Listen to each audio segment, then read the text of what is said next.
Hello, my little friend. I'm happy to be here again. You're welcome to yet another exciting class. Hooray!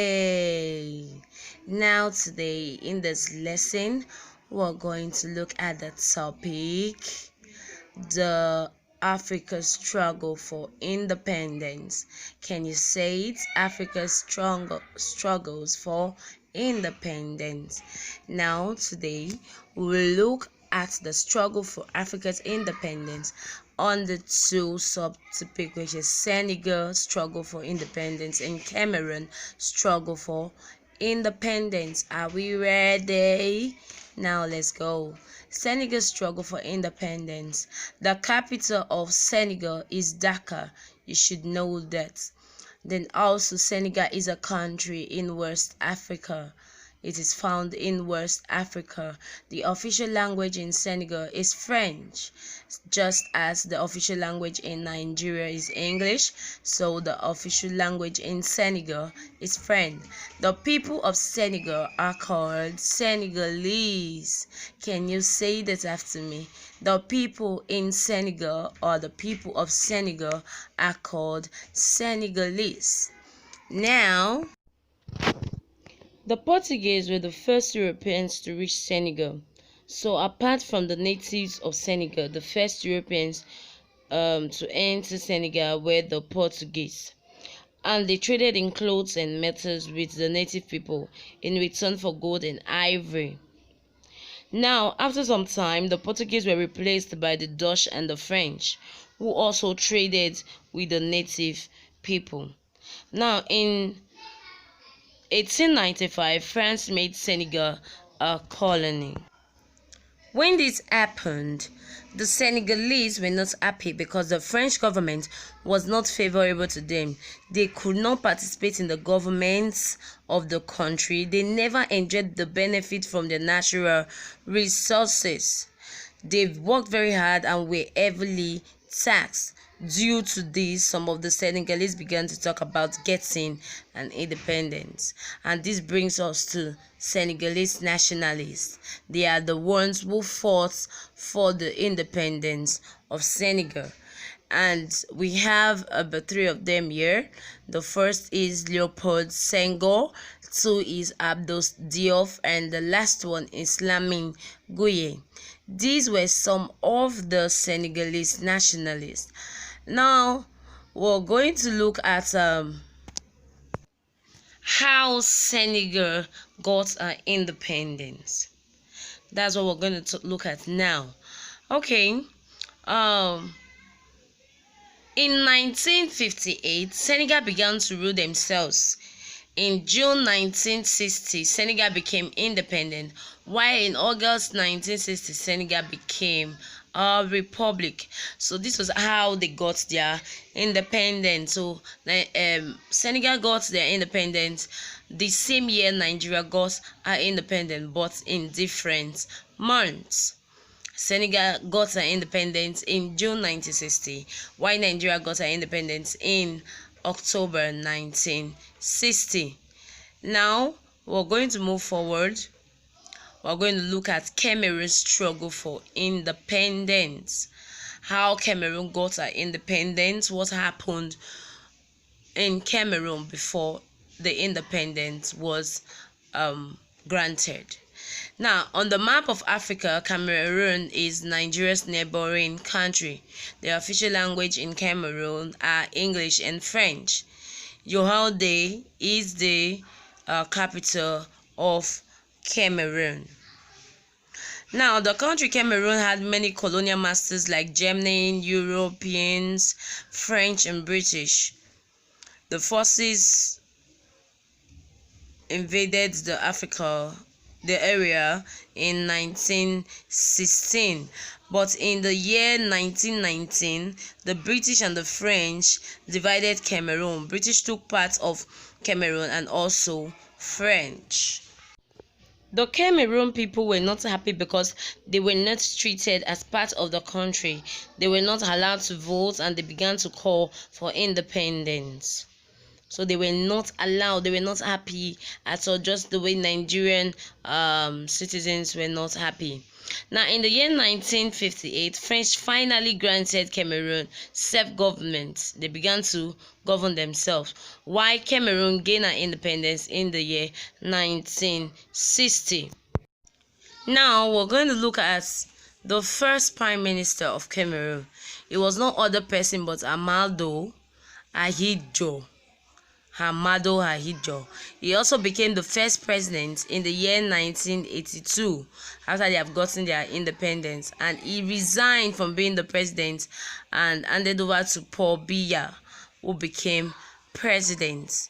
So after Amadou Ahidjo became president, he handed over to Paul Biya, who took over and became the president of Cameroon. Now let's talk about rulers of old Nigeria. The rulers of old Nigeria. We're going to be looking at three. Usman Dan Fodio is the first one, so let's talk about him. His full name is Shehu Usman Dan Fodio. He was a Fulani, well-educated teacher of Islam. He was born in Gobe in the year 1754. He was born in Gobe in the year 1754. His hometown was Delgia. He taught many and converted them to Islam. So he was very good at what he was doing. He taught so many people and converted them to Islam. Now, one of his students called Yufa, the son of the ruler of Gobe, later turned against his teacher and wanted to kill him. Dan Fodio and his people fled to Gudu. One of his students called Yufa tried to kill him, but he was very lucky and he fled to Gudu with his people. Now, he was made Amira Mumini of the leader of the faithful. He declared Jida, which means holy war, against the king of Hausa. He founded the Sokoto Caliphate and handed the caliphate to his son Mohammed Bello. The next ruler of the old Nigeria we'll talk about is Afonja of Ilori. He was another great ruler of the old Nigeria. Now, Afonja was the Are Ona Kakafo, the head of the army of Oyo Empire. He ruled over Ilori, while Alaafin ruled the Oyo Empire. So, in the year 1817, Afonja sent an empty calabash to Alaafin, which indicated that he was no longer under the authority of Alaafin. And do you know what happened to Alaafin? Alaafin committed suicide just because Afonja said he was no longer under his authority. But before he died, he placed a curse on Afonja and the Yoruba land. Do you know why he cursed the Afonja? That was because of the disloyalty and disobedience of Afonja, and that all the children of Afonja will disobey him. And whatever I ask them to do, they will go and not return. Also, that slaves will rule over Afonja after the curse. He drank poison. So that was how that life died. After I placed the curse on Afonja, he drank poison. Now, Afonja refused to be ruled by any other person, but later invited someone called Malam Alimin, and Malam Alimi took over from Afonja and started ruling the Ilori Empire. Now, when he invited Malam Alamin, a fight broke out, and because of that, Afonja ran for his life. Now we'll talk about Kosoko. He's another ruler of the old Nigeria. Now, this is the picture of Kosoko. He was an Oba of Lagos, but he was the grandson of Ologu Kutero. He was the grandson of Ologu.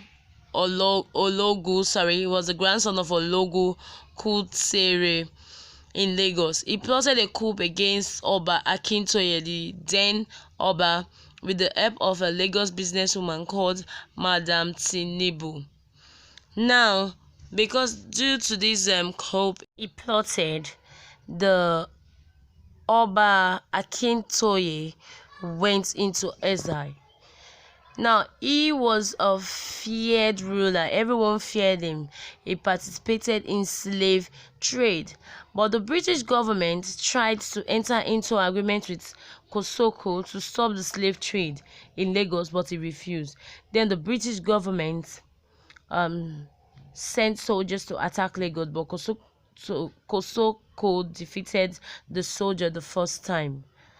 Now, the second time, the British government sent 5 warships, and Kosoko and his men fled, and the Oba Akintoye was reinstalled as Oba of Lagos after he returned from exile. Okay, before we go, let's look at this interactive question. Dash was not a Senegalese nationalist. A. Abad Macaulay. B. Abdou Diouf. C. Lamine Gueye. Who among these nationalists was not a Senegalese nationalist? The right option here is A. Abad Macaulay. He was a Nigerian nationalist. Yay! I hope the lesson was fun. Okay, my little friend, do not forget to attempt your quiz. I love you. Bye. Till I see you next time. Be good.